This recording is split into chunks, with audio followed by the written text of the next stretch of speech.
এখন একটা Indian line, সেটা হইতেছে প্রফেসর ইউনূসকে সরাইতে হবে। এই দেখেন রিপাবলিক টিভির মৌখ কি বলে, দেখেন।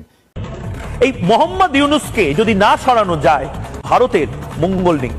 শুনেছেন, এইটাই ইন্ডিয়ান লাইন। এই মোহাম্মদ ইউনূসকে যদি না সরানো যায় ভারতের মঙ্গল নাই, এটাই ইন্ডিয়ান লাইন। তাই এখন লাগিছে প্রফেসর ইউনূসকে কিভাবে সরানো যায়, এটাই রাস্তা। যত দ্রুত সম্ভব নির্বাচন দেওয়া যায়। তাহলে কিভাবে এটা অর্জন করা যাবে? 1 নাম্বার, বাংলাদেশে আইন শৃঙ্খলা নাই এটা প্রমাণ করা। কিভাবে ইন্ডিয়ান প্রভাবিত জনকণ্ঠে এই কাজ করিচ্ছে সেটা দেখাইলাম। ওয়াকারের বক্তব্যের উপরে সাখাওয়াত করছে যে সেনাপ্রধান না বুঝে কথা বলেনি। আমার খুব গালি দিতে ইচ্ছা হইতেছিল, রোজা রমজানের দিন তো। আবার আমি জানি সাখাওয়াত মিয়া আপনি গিয়া প্রফেসর ইউনূসের কাছে গিয়ে বলবেন পিনাকে আমার যা তা না বলে গালি দিছে, এই গিয়ে আপনি পার পেয়ে যাবেন। আমি এটা হইতে দেব না। বুঝলাম সেনাপ্রধান খুবই বুঝমান লোক, কিন্তু সাখাওয়াত সাহেব আর নাকি বুঝমান লোক প্রফেসর ইউনূসের সরকারের উপদেষ্টা। আপনি যেই পজিশনে থেকে সেনাপ্রধানের বক্তব্য ডিফেন্ড করতেছেন, এটা কি আপনার এখতিয়ারের মধ্যে পড়ে? এটা কি উপদেষ্টা পরিষদের বক্তব্য? এই বক্তব্য কি প্রফেসর ইউনূসের সরকারের অফিসিয়াল পজিশন? প্রফেসর ইউনূসের কি অফিসিয়াল পজিশন? আমরা এটা পরে দেখবো, উনি নিজের মুখে বলছেন। তো আপনি যেটা বলছেন নাকি সেটা কি সরকার আপনার এই কথা বলার দায়িত্ব দিছে? কোনোটাই না। আপনি যে এই কথা কইতে পারেন না উপদেষ্টার শপথ নিয়া, এই আক্কেলটাও আপনার নাই। কিছু মানুষ না বুড়া হয় কিন্তু বড় হয় না। আপনি বুড়া হয়েছেন, বাল পেকে তালতলায় গেছে, কিন্তু বড় হার নাই। অনুরাগ বা বিরাগের বশবর্তী হইয়া কাজ করবেন নাই, শপথ নিয়ে উপদেষ্টা হয়েছেন। আপনার তো অনুরাগ আছে ওয়াকারের ব্যাপারে। ওয়াকার যখন ক্যাপ্টেন সেই ক্যাপ্টেন ওয়াকার 1991 থেকে 92 সালে বান্দরবনে 69 পদাতিক ডিভিশনের স্টাফ ক্যাপ্টেন ছিল। তখন আপনি ব্রিগেডিয়ার সাখাওয়াত ব্রিগেড কমান্ডার ছিলেন। উপদেষ্টা হিসেবে সাখাওয়াতের নাম আসছে কেঙ্কে করে জানেন? ওয়াকারের কাছ থেকে। ছাত্ররা সাখাওয়াতের নাম প্রস্তাব করে নাই। ওয়াকার বন্দনা সে হুদাই করে নাই। ওই এক খই 2 কামড়ে খায়, ধান্দা ছাড়া ওই এক পা ফেলে না। এবার বুঝেছেন তো কার্তিকি কুতিবান্দা। আশা করি প্রফেসর ইউনূস উনারের ডাইকা ব্যাখ্যা চাইবেন যে কেন সেই কাম করিছে, কেন সেই কথা বলিছে। আপনার উপরে ছেড়ে দিলাম গালি না দিয়া। আপনি যদি কিছু না কন তাহলে গালিটা পরে সুদে আসলে বাকি সহ পূরণ করে দেবে ঈদের পরে। হ্যাঁ, কবে মরে টরে যায় ঠিক নেই তো, দুনিয়ায় কোনো ঋণ রাখা ঠিক না। এবার আসেন হাঙ্কের প্রিয় বিএনপি নিয়ে কথা বলি। বিএনপি নিয়ে কথা কইলে খুব সমস্যা, পিছাও ঝ্যাপে পড়ে আমার উপরে। ঝ্যাপে পড়ে লাভ নাই, ঝ্যাপে পড়তো তো আমলি গো। 2 না করলে ওই 80-র দশকে পড়ে নাই। ইউটিউবারগুলোর সাথে লাগেন না। হাঙ্কারে ভিডিও যেটি যায়, যেটি দেখে উঠি আপনারা কখনো পৌঁছাতে পারবেন না, চেষ্টা করলেও পারবেন না। তাই গুড টার্মসে থাকেন। আমি তো আপনাদের দল করি না, তাই না? আপনার দলের রাজনীতি ঊর্ধ্বে তুলে ধরার দায় আমার আছে নাই তো? আপনার বিরোধী দল লাগবে না নাকি হাসিনার মতো চান আপনার বিরোধী দল না থাকুক? যাই হোক, আপনারা কি করতেছেন সেটা দেখাই দেওয়াটা জরুরি। আমি এটা দেখাই দিয়ে যাব। যতই ঝাঁপে পড়েন কোনো লাভ নাই। হাসিনা পলানোর পরে ইন্ডিয়া কিভাবে বাংলাদেশের সাথে শত্রুতা করতেছে তা তো আপনারা জানেন, তাই না? প্রথমে হাসিনারে জায়গা দিল, এটা তো শত্রুতা। তারপরে একে একে সব গুন্ডা পান্ডা সমস্ত আওয়ামী দুর্বৃত্তদের জায়গা দিল, তাই না? এটাও তো একটা শত্রুতা। এই দেখেন নকিব আশরাফ চৌধুরী ইন্ডিয়ায় গেছে, বলতেছে 20 ফেব্রুয়ারিতে গেছে, সেই ছাত্রদের আন্দোলনে দমাইতে অস্ত্র হাতে দমাইতে চাইছিল। সে নাকি দেশেই ছিল 20 ফেব্রুয়ারি পর্যন্ত। আবার ছবি দিছে ঢাকার শেরাটনে, জানি না এটা ঢাকার শেরাটন কিনা, আবার এই টাইমের ছবি কিনা। আওয়ামী যাওরা তো আগেকার ছবি এখনকার বলে চালাইতে পারে। যাই হোক, এটা ছোট মাল, কিন্তু ওর প্রাপ্যটা বুঝাই দিতে হবে। তো কলকাতাতেই বুঝা দেওয়া যাবে খাড়া তুই। তারপর দেখেছেন বিজেপির সাথে কি খাতির দেখেছেন? দেখেন আবার দেখেন মসজিদে গেছে, এক হাতে আবার সুতা পিন দিচ্ছে, অসাম্প্রদায়িক, বুঝে চাও? তারপরে দেখেন এই যে পানি ছেড়ে ডুবাই দিল আমাদের। এরপরে আনসাররা আন্দোলন শুরু করলো, ইসকনরে দিয়া হিন্দুদের উস্কাইলো, খুনাগুনি পর্যন্ত হইলো। তারপরে শুরু করলো ক্যাম্পেইন, সাংস্কৃতিক প্রোগ্রাম করতে দিতেছে না, নারীদের ফুটবল খেলতে দিতেছে না, আজ আবার দেখলাম মহিলাদের সিগারেট খেতে দিতেছে না। এই ক্যাম্পেইন একের পর এক গ্রুপ দল তাদের দাবি দেওয়া নিয়ে মাঠে নামলো। একটাই উদ্দেশ্য, প্রফেসর ইউনূসের সরকার ব্যর্থ এটা প্রমাণ করা। যেই দেশে পুরা পুলিশ বাহিনী ভয়ে পলায় যায়, যেই দেশে পতিত স্বৈরাচারের পান্ডারা প্রকাশ্যেই বলে আমরা যেই শহরের দিনে ঘুরতে পারি না সেই শহরে রাতে কাউরে ঘুমাইতে দিব না। শুনেন, আমাদের কথা স্পষ্ট, যেই রাজধানীতে আমাদের মানুষ শান্তিপূর্ণভাবে দিনে ঘুরতে পারবে না, চলতে পারবে না, সেই রাজধানীর মানুষ রাতে ঘুমাতে পারবে না। আমরা সেইভাবে আমাদের তৈরি করে নিছি। আমাদের ডিসিশন, আমাদের মূল ব্যক্তি, আমাদের নেত্রী যেভাবে এখানে সাজেশন করবে, আমরা পরামর্শ কর্মে আমাদের যেখানে যার সাথে আলোচনা দরকার সেইটা করব। যে পতিত ফ্যাসিস্ট নিজে নির্দেশ দেয় যেই হাত দিয়া 32 নম্বর ভাঙিছে সেই হাতের এমন অবস্থা করে দেওয়া হয় যেন সারা জীবন মনে থাকে। শুনেন হাসিনার কথাই। 32 নম্বর যে হাত দিয়ে হাতুড়ি পিঠে ভেঙেছে আর ওই ট্রাক্টর চালিয়েছে, তাদের ওই হাত দিনের মতো এমন করে দিতে হবে যেন প্রতি মুহূর্তে হাতের দিকে তাকিয়ে এটা যেন মনে করে যে এই হাত দিয়ে 32 নম্বর ভেঙেছে। এটা পারবে কি তোমরা? সেটা আমাকে বলো, সেটা আমি চাই। সকলের ছবি আছে, খুঁজে খুঁজে বের করো কে কোথায় আছে। বেঁচে থাকবে সারা জীবন আর ওই হাত দেখবে, এটাই আমি চাই, আর কিছু চাই না। যেই দল বাংলাদেশের 2 জন প্রবাসী ইউটিউবার আমি আর ইলিয়াস তার মৃত্যুদণ্ড ঘোষণা করে, হত্যার ঘোষণা দেয়, শুনুন। পিনাকি ভট্টাচার্য ফ্রান্সের একটা লয়ের কথা বলি, if you kill someone you don't need to death penalty, maybe life in the prison 10 years 12 years। ফ্রান্সে কি বাংলাদেশের মানুষ নাই? পিনাকির মতন একটা কুকুর এই ধরনের কাজ করে যাবে আর বাংলাদেশের মানুষ এখানে বসে আছে? অ্যাসাইলাম মারা একটা কুকুর এখানে বসে আছে, এই কুকুরটার গলা কাইটা যদি এখানে কোনো মানুষের ডেথ পেনাল্টি হবে না, life in the prison. I am challenging, I am sorry. ইসলাম যদি আমাকে অ্যালাউ করতো কাউকে খুন করা, 1 নম্বরে আমি খুন করতাম, দিস গোয়িং টু লাইফ, 1 নম্বরে আমি খুন করতাম ওই একে কি বলে ইলিয়াসকে। Is another talented but very deeply rooted within the wrong process and this Hasnat guy. যেই দল পেশাদার ডাকাত ভাড়া করে ঢাকায় ডাকাতি করে যেন নগরবাসীর মনে আতঙ্ক ছড়ায়, তাইলে এটা কিরকম অবস্থার মধ্যে আছে সরকার সেটা চিন্তা করেন। সারা দেশে আতঙ্ক তৈরি করা হইল, অপরাধ বাড়তেছে, বাংলাদেশ নিরাপদ না। প্রফেসর ইউনূস বলছে যে অপরাধ বাড়ে নাই, কথাটা সর্বাংশে সত্য না স্যার। ছিনতাই আর ডাকাতি দস্যুতা করলে বেচছে আর সাধারণ মানুষ নিরাপত্তাহীন বোধ করতেছে। আর এটাই চাইতেছে আওয়ামী লীগ, এটাই চাইতেছে ইন্ডিয়া। সামাজিক যোগাযোগের মাধ্যমে ফেসবুকে কিছু আইডি থেকে পেজ থেকে ধর্ষণ ছিনতাই ডাকাতির বিষয়ে গুজব ছড়ানো হইতেছে পুরনো ভিডিও, ফলে মানুষের মধ্যে আতঙ্ক তৈরি হইতেছে। কোনো সূত্র ছাড়া অপরাধের মন গড়া কিছু পরিসংখ্যান সামাজিক যোগাযোগ মাধ্যমে তুলে ধরা হইতেছে। যেমন ধরেন 65 ঘন্টায় 72 ধর্ষণের ঘটনা ঘটছে, জনকণ্ঠে প্রকাশ করেছিল, ভাইরাল হয়েছিল সেই নিউজ। সেই দিনই ঢাকা শহরে কয়েকটা ঘটনা ঘটলো একের পর এক। এই জনকণ্ঠের চিফ অপারেটিং অফিসারকে জানেন? হ্যাঁ, মেজর হাফিজ, হাসিনার 1 নম্বর লেসপেন্সার। ছবি দেখেছেন? দেখেন, ডিজিএফআই ছিল, মিডিয়ার ত্রাস ছিল, দেখেছেন? এরে সহকর্মী ভাবতে ক্যাঙ্কা লাগিচ্ছে মিডিয়ার লোকজন, উঠে যায় বসিছে। এবার বুঝেছেন তো জনকণ্ঠ কেনই নিউজ করে। আবার দেখবেন যে আমি কিছু কইলে জনকণ্ঠ ছেপে দেয়, সেটা ফটো কার্ড বানায়, বুঝেছাও? ওই আমারটা দেখে পাবলিক টানে, তারপর এইগুলা খিলায়, বুঝেছাও? আর কি পুরা ইন্ডিয়ান স্ট্যাবলিশমেন্ট মাঠে নামিছে, বিপ্লবী ছাত্র জনতাকে মব কইয়া তার দানবায়ন করা হইতেছে। বিপ্লবী জনগণ তো ঘরে ফিরে যায় নাই। আগে দেখেন এই যে বিবিসি কইতেছে মব প্রফেসর ইউনূসকে জিজ্ঞেস করে, দেখেন 32 নাম্বার নিয়ে প্রশ্ন করে, ওই কেন্দ্রে শেষ। বিবিসির কি রোল আমরা জানি না, পুরা হাসিনা আমলে হাসিনা লেসপেন্সারি করেছে। শুনেন। আরেকটা বিষয় নিয়ে অনেক আলোচনা হয়েছে, সেটা হচ্ছে যেটাকে মব বা দলবদ্ধ বিশৃঙ্খলা বলা হচ্ছে, এবং সম্প্রতি দেখা গেছে যে এই বিষয়টা যেমন গণপিটুনির একটা বিষয় দেখা গেছে। কিছুদিন আগের কথা যদি বলি, বেশ কিছু ধানমন্ডি 32 সহ বেশ সারা দেশে অনেক ভবনে ভাঙচুর হয়েছে। তো বিপ্লবী জনতাকে কেন মব বলা হইতেছে এটা একটু আমাদের বুঝে দেখা দরকার। আপনাদের মনে আছে আমি বলছিলাম যে জুলাই আগস্ট বিপ্লবকে একটা সত্যিকারের বিপ্লব হইয়া উঠতে হবে, এবং সত্যিকারের বিপ্লব হয়ে ওঠার পরে বিপ্লব বিজয়ের পরে কিছু কাজ আছে, সেই কাজটা করলে এটা বিপ্লব হয়ে উঠবে। সেই কাজটা কি? রাষ্ট্রকে পুনর্গঠন করতে হবে। তো বাংলাদেশের এক শ্রেণীর মানুষ রাজনৈতিক দল, আমি আর নাম কইলাম না, এটারে বিপ্লব বলতে চায় না। এই বিপ্লব বলতে না চাওয়াটা একটা ভয়ঙ্কর পরিকল্পনার অংশ, এটা খুব সাধারণ বিষয় না। আমি একটু খুইলা বলি, শুনেন, তাহলে বুঝবেন কি ভয়ঙ্কর পরিকল্পনা এই রাজনৈতিক দল আর এই তথাকথিত বুদ্ধিজীবীরা করেছে। মুজিবের উৎখাত কি বিপ্লব ছিল? হ্যাঁ, অবশ্যই বিপ্লব ছিল। একটা স্বৈরাচারী ব্যবস্থাকে সশস্ত্রভাবে উৎখাত করা হয়েছিল, রাষ্ট্রের চরিত্র বদলায় দেওয়া হয়েছিল। বাকশাল থেকে একদলীয় শাসন থেকে বহুদলীয় শাসনে প্রত্যাবর্তন করছিল বাংলাদেশ, ফ্যাসিবাদের কবল থেকে মুক্ত পেয়েছিল। কিন্তু ইতিহাস কি 1975 15 আগস্টকে বিপ্লব বলে অভিহিত করে? না। এই জন্যেই আগস্ট বিপ্লবের নেতাদের ফাঁসি দেওয়া গেছে, কারণ এটাকে বিপ্লব বলে স্বীকৃতি দেওয়া হয় নাই। আওয়ামী লীগ ন্যারেটিভ তৈরি করছে না জেল হত্যার, ক্যান্ডা বুক ভাষায় না। হ্যাঁ, আসেন এই প্রসঙ্গে আরেকটা বিষয় দেখি।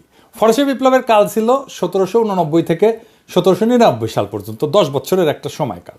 প্রথমে বিপ্লবটা হয় কি, বাস্তিল দুর্গ দখল করে প্যারিসেই এবং অস্ত্র সংগ্রহ করে। আমরা জুলাই এই ধরনের কাজ করেছিলাম।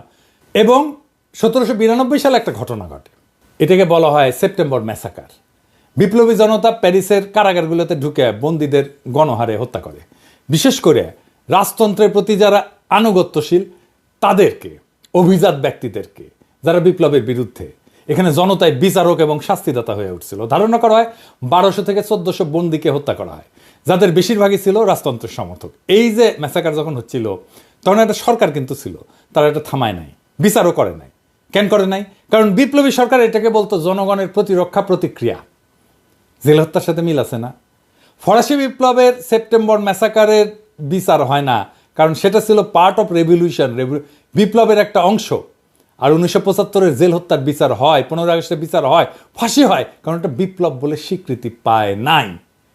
পশ্চিম যদি এসে বলে তোমরা জেলখানার মধ্যে ঢুইকা রাজনৈতিক নেতাদের মারিছো, কি খারাপ কাজ করিছো, তো ওদের কেন আমরা বলতে পারি না তোমরা ফরাসি বিপ্লবের সময় জেলে ঢুকে কি করছিলা?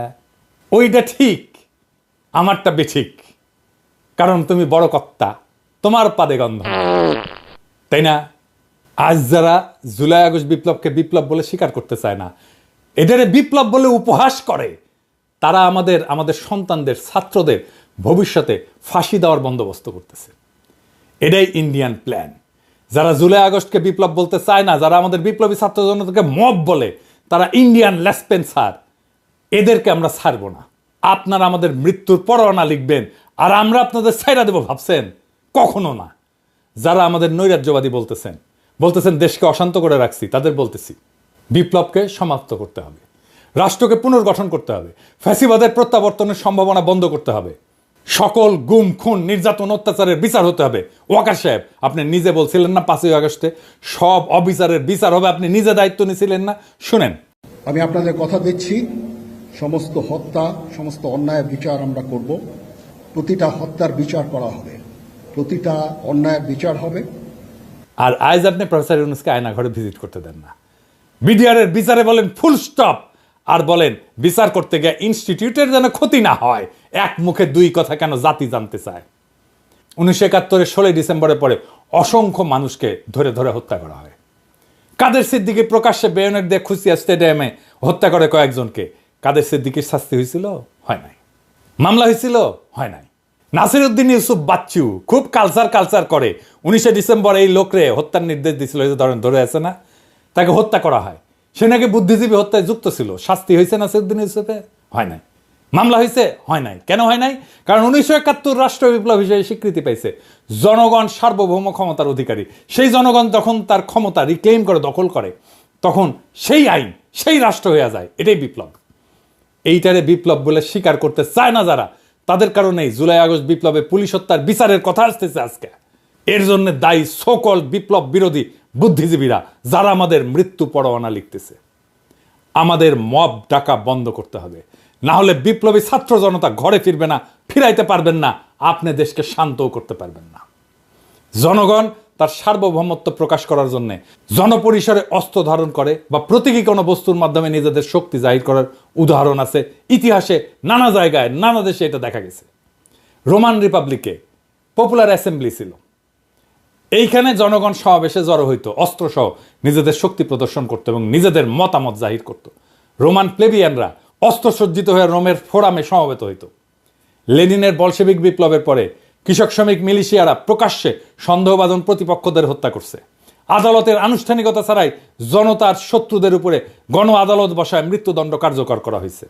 বিদ্রোহীদের দমন করতে এবং নিজেদের ক্ষমতা প্রতিষ্ঠিত করতে বলশেভিকরা ব্যাপক মাত্রায় গণপ্রতিশোধ নিছিল।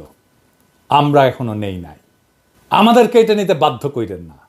সিনেম মাও সেতুংয়ের নেতৃত্বে বিপ্লবী লাল রক্ষীরা শ্রেণীশত্রুদের প্রকাশ্যে অপমান, নির্যাতন, হত্যা করত। এইটাতে রাষ্ট্রীয় অনুমোদন থাকলেও স্থানীয় পর্যায়ে বহু ঘটনায় জনতা নিজের হাতে আইন তুলে নিছিল। আমরা কি এই কাজ করেছি? করি নাই। তাই সাবধান করে দিচ্ছি, মব ডাকা বন্ধ করেন। ওয়াকার সাহেব, প্রফেসর ইউনূস আপনার বক্তব্য এন্ডোর্স করে নাই। সাখাওয়াত যে ওয়াকারের বক্তব্য এন্ডোর্স করছেন, সাখাওয়াত সাহেব এটা দেখেন। বিবিসিতে কি বলছে প্রফেসর ইউনূস, শুনেন। আপনি নিশ্চয়ই জানেন যে সম্প্রতি সেনাপ্রধান একটি বক্তব্য দিয়েছেন, যেখানে তিনি বলেছেন যে অনেক বিষয়ে তিনি এবং আপনি একমত। তার মধ্যে তার একটি বক্তব্য ছিল যে সবাই একসাথে কাজ না করতে পারলে বাংলাদেশের স্বাধীনতা এবং সার্বভৌমত্ব হুমকির মুখে পড়বে বা এটা বিপন্ন হতে পারে। আপনি কি এই বক্তব্যের সাথে একমত? এটা ওনার বক্তব্য, উনি বলবেন। এটা আমার ওনাকে এন্ডোর্স করা না করার বিষয় না। এটা তো আকাশ সাহেব, হুদাই প্রফেসর ইউনূস আমার সাথে একমত হয়েছে বলে যে পাঙ্গা নিছিলেন, এখন কেমন লাগে? ওইটা শুনান তো এডিটর সাহেব কি বলছিল বক্তিমায় যায়। ও আকাশ সাহেব, আমরা দেশে একটা ফ্রি ফেয়ার অ্যান্ড ইনক্লুসিভ একটা ইলেকশনের জন্য দিকে ধাবিত হচ্ছে, এবং তার আগে যে সমস্ত সংস্কার করা প্রয়োজন অবশ্যই সরকার সেদিকে খেয়াল করবেন। আমি যতবারই ডক্টর ইউনূসের সাথে কথা বলেছি, হি কমপ্লিটলি এগ্রিজ উইথ মি। এরপরে দেখেন মির্জা ফখরুল ইসলাম এসি বাস্ট হয়েছে, সেটাকে নাশকতা বলে পত্রিকায় বিবৃতি পাঠাইছে। আওয়ামী লীগ আমলে বজ্রপাতের ঘটনাকে বোমা হামলা বলে মামলা দিত বিএনপির নেতাদের নামে। মির্জা ফখরুল এসি বিস্ফোরণের ঘটনাকে বোমা হামলা বলে পত্রিকায় বিবৃতি পাঠাই দিল।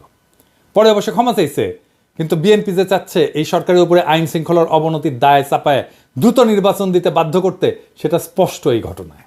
এইটা এসি বাস্ট হওয়ার ঘটনা, নাশকতা, এটা আগে আসছে আওয়ামী লীগের পেছে, তারপরে আসছে বিএনপির বিবৃতিতে, বুঝছাও? আর বিএনপি কি কইতেছে? কইতেছে একটা সুষ্ঠু অবাধ নিরপেক্ষ নির্বাচনই সবচেয়ে বড় সংস্কার। আর সর্বনাশ, রাষ্ট্রের কোনো সংস্কারের দরকার নাই ভাই। আপনারা তো আপনাদের কর্মীদের কন্ট্রোল করতে পারতেছেন না। আমার কথা না, আপনাদের দলের নেত্রীর কথা, রুমিন ফারহানার কথা শুনেন। বিএনপির নেতা কর্মীদেরকে মাঠ পর্যায়ে কন্ট্রোল করা যাচ্ছে না। চাঁদাবাজির সঙ্গে যুক্ত, জমি দখলের সঙ্গে যুক্ত, টেন্ডারবাজির সঙ্গে যুক্ত। আমার এলাকাতে পথধারী নেতারা কেউ মাটি ভরাট করে নদীর উপরে, জমি দখল করে। আরেক উপজেলায় পথধারী নেতারা মামলা বাণিজ্য করে। তো কন্ট্রোল করা তো যাচ্ছে না। কেন্দ্রে খবর পাঠানো হয়েছে, কেন্দ্র কোনো অ্যাকশন নেয় নাই। কইতেছে মাঠ পর্যায়ে কন্ট্রোল করা যাচ্ছে না কর্মীদের, কেন্দ্রে জানায় কোনো লাভ হচ্ছে না। আপনারা রাষ্ট্রের দায়িত্ব পেলে কি দুর্বিষহ অবস্থা হবে আপনারাই বলেন। এটাই চাচ্ছে ইন্ডিয়া আপনারা ফেল করেন, নিদারুণভাবে ফেল করেন, তারপরে ইন্ডিয়া ঢুকে যাবে, শর্ট কইরা হাসিনাও ঢুকে যাবে। এটা বুঝতেছেন না কেন? আবার দেখেন তারা বলতেছে লেবুর হালি 200 টাকা। আমি শিওর ওরা বাজারে যায় না, বাজার বোধহয় কেউ কইরা দিয়ে যায়। আমি দেশের কয়েকটা জায়গা থেকে লেবুর দাম জোগাড় করেছি, একে একে দেখি। হ্যাঁ, প্রথমে বগুড়া। আসসালামু আলাইকুম। আজ 2025 সালের 2রা মার্চ। আমি বগুড়া জেলার বিখ্যাত বৃহত্তম বাজার, এটা কলোনির বাজার। নিত্য প্রয়োজনীয় বাজার সেরে ইফতারিতে সবচেয়ে প্রয়োজনীয় উপাদানই হচ্ছে লেবু। সেই লেবুর বাজার দর কেমন আজকে আপনাদের একটু শোনাই। ভাই আসসালামু আলাইকুম। আপনার লেবুর দাম কিরকম? আগে 2-3 দিন আগে আমরা বেশি আপনার 70 টাকা 80 টাকা হালি, সেই হিসেবে আজকে একটু কম আছে। যেমন ওই যে ওইটা বেচতেছি 60 টাকা হালি, এটা 50 টাকা। মানে এই বড়টাই 60 টাকা। ভাই লেবু কত করে যাচ্ছে? 50 টাকা হালি। তারপর লেবুর দামটাই মনে হয় একটু বেশি নাকি? 50 টাকা হালি। ভাই লেবুর বাজার কত যাচ্ছে? 40 টাকা 50 টাকা হালি যাচ্ছে। আচ্ছা, গতকাল কত ছিল? গতকালে একই রেট ছিল 50 টাকা। কত দেখলেন? 50 টাকা হালি, তাই না? কক্সবাজার আসেন। আমরা আছি এখন কক্সবাজার শহরে কানাইয়া বাজার। ভাইয়া লেবু কত? খালি কত? খালি 60 টাকা। কত? 15 টাকা। কম হবে না? কত দেখলেন? 60 টাকা হালি, তাই না? পটুয়াখালী আসেন। হালি 50 টাকা। 50? কি দাম কি বাড়ছে নাকি? না, এখন আগের মতনই আছে। মনে কাছে রোজার এখন তো সিজন না, রোজার আগে আসলে আপনার 50-60 টাকা, এখন ওই 50 টাকা আছে। কত দেখলেন? 50 টাকা হালি, তাই না? ঢাকায় আসেন। মা মরিচ কত? 250 গ্রাম 25 টাকা। আর বেগুন? বেগুন 70 টাকা। লেবুগুলো কত? লেবুর হালি কত? লেবু 60 টাকা হালি, দিলে 50 টাকা হালি। কত দেখলেন? 50 টাকা হালি, তাই না? যশোরে আসেন। বর্তমান দেশি লেবু বাজারে না আসার কারণে দেশি লেবুর একটু দাম বেশি। আমাদের বর্তমানে কিনা লাগতেছে দেশি লেবু আপনার 1700 থেকে 1800 টাকার শোয়া। আমরা এখন বেচতেছি 20 টাকা পিস, অর্থাৎ এক হালি বেচতেছি 70 অথবা 80 টাকা। একটু বেশি দাম 80 টাকা হালি, কিন্তু 200 টাকা তো না। তাইলে বলেন এত বড় একটা সবচেয়ে বড় রাজনৈতিক দল লেবুর দাম 200 টাকা হালি কিভাবে বলে? কি বার্তা দিতে চায়? কালবেলার রেফারেন্স দিচ্ছে। কালবেলা কার পত্রিকা? সন্তোষ শর্মার পত্রিকা। তো এই সন্তোষ শর্মা ইলিয়াসের ভিডিওতে দেখছেন সে কে পুরা রয়্যাল লোক। তাইলে এইটা যে ইন্ডিয়ান একটা পরিকল্পনা প্রফেসর ইউনূসকে সরায় দেওয়ার, তাতে কোনো সন্দেহ আছে? বিচারের ভার আপনাদের উপরে দিলাম। বাংলাদেশে ইন্ডিয়ান প্ল্যান বাস্তবায়ন করা যাবে না, ফুল স্টপ। এই পুরান দিনের পলিটিশিয়ানরা অনেক কিছুই বুঝতে চাইতেছেন না। বুঝতে চাইতেছেন না তরুণদের স্লোগান, বুঝতে চাইতেছেন না বারুদের বিরুদ্ধে জ্বলে ওঠা গ্রাফিতি আর জুলাইয়ের দেওয়াল লিখন। কিন্তু তারা ঠিকই খুঁজে নিচ্ছে পরিত্যক্ত আস্তাবল, হাসিনার ব্যবহৃত সহিস, যাতে দিল্লির ঘোড়ায় চেপা দ্রুত পুরনো বন্দোবস্ত রাষ্ট্র করা যায়। দুনিয়া এবং আখেরাতের কসম, যারা দাখিল হয়েছে বর্ষা বিপ্লবে, রুহানি প্লাবনে কেটেছে সাঁতার, তারা জানে বঙ্গীয় বদ্বীপের সত্য সুন্দর নতুন ভবিষ্যৎ নির্মাণের ভাষা কি। সেইটা ইনকিলাব, বিপ্লব, ইনকিলাব জিন্দাবাদ।